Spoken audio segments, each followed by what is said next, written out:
प्रश्न, तापीय प्रदूषण क्या है? इसके कारण, प्रभाव, रोकने के उपाय क्या है? उत्तर, नाभिकीय तथा तापीय ऊर्जा केंद्रों की मशीनों को ठंडा करने के बाद गर्म जल को पुनः जलीय तंत्र में डाल देने से जलीय तंत्र का तापमान बढ़ जाता है। इसे तापीय प्रदूषण कहते हैं। अन्य शब्दों में ताप के प्रभाव से जलीय या वायुमंडलीय पारिस्थितिकी तंत्र में प्रभावी परिवर्तन ताप प्रदूषण कहलाता है। तापीय प्रदूषण के कारण या स्रोत। 1. नाभिकीय ऊर्जा संयंत्र। विभिन्न प्रकार के नाभिकीय ऊर्जा संयंत्रों में शीतलक के रूप में जल का उपयोग किया जाता है। इस जल को जो कि अत्यधिक गर्म हो जाता है, पुनः जलीय तंत्र में छोड़ देते हैं तथा यह तापीय प्रदूषण फैलाता है। 2. कोयला जनित संयंत्र। ऐसे संयंत्र जिनमें कोयले से ऊर्जा प्राप्त की जाती है, में भी जल का शीतलक के रूप में प्रयोग होता है जो पुनः जलीय तंत्र में छोड़ दिया जाता है। यह भी तापीय प्रदूषण फैलाता है। 3. औद्योगिक संयंत्र। उद्योगों में भी कई प्रकार से जल का उपयोग होता है तथा मशीनों से गर्म जल नदियों में छोड़ने पर तापीय प्रदूषण फैलता है।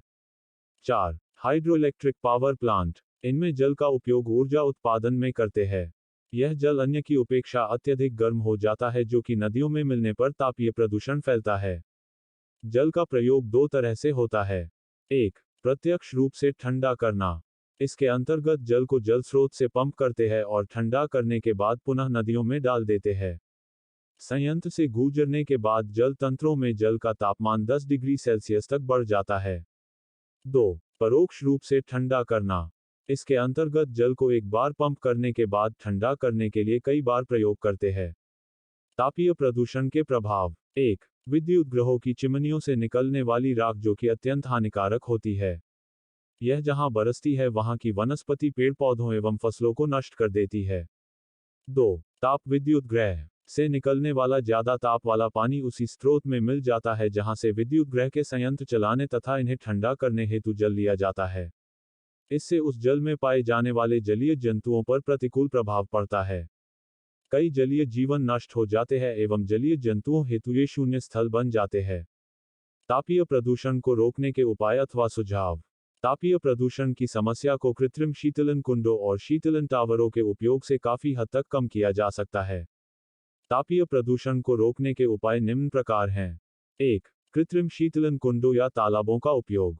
संयंत्रों से निकलने वाले गर्म जल को तालाब के 1 या 2 मीटर गहरे उथले सिरे में डाल दिया जाता है तथा शीतलन के लिए यह तालाब के दूसरे सिरे में पहुंच जाता है जो 15 मीटर तक गहरा होता है। 2. शीतलन टावर। वाष्पन द्वारा गर्म जल से ताप वायुमंडल में स्थानांतरण के लिए शीतलन टावरों का उपयोग किया जाता है। ये प्राकृतिक ड्राफ्ट हो सकते हैं अथवा यांत्रिक ड्राफ्ट टावर हो सकते हैं। 3. विकसित विद्युत उत्पादन संयंत्रों का उपयोग। तापीय प्रदूषण को बहुत अधिक हद तक कम करने के लिए ताप को सीधे विद्युत में परिवर्तित करना उपयुक्त तकनीक है। संगलन संयंत्रों फ्यूजन रिएक्टर्स की तापीय कार्यकुशलता प्रवर्धित तापीय विद्युत संयंत्र के उपयोग द्वारा 96% तक बढ़ाई जा सकती है। 4. तापीय प्रदूषण को रोकने का एक कारगर तरीका और है। हम बेकार गर्म जल को 1. भवनों को गर्म करने में उपयोग कर सकते हैं। 2. तरण पुष्करों स्विमिंग पूल्स को गर्म करने में उपयोग कर सकते हैं। 3. समुद्री जल से नमक बनाने में उपयोग कर सकते हैं। 4. एक्वाकल्चर में उपयोग कर सकते हैं। 5. तप्त जल सिंचाई में उपयोग कर सकते हैं।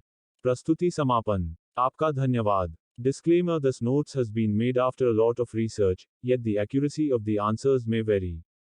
The author assumes no responsibility or liability for any errors or omissions in the content of this notes.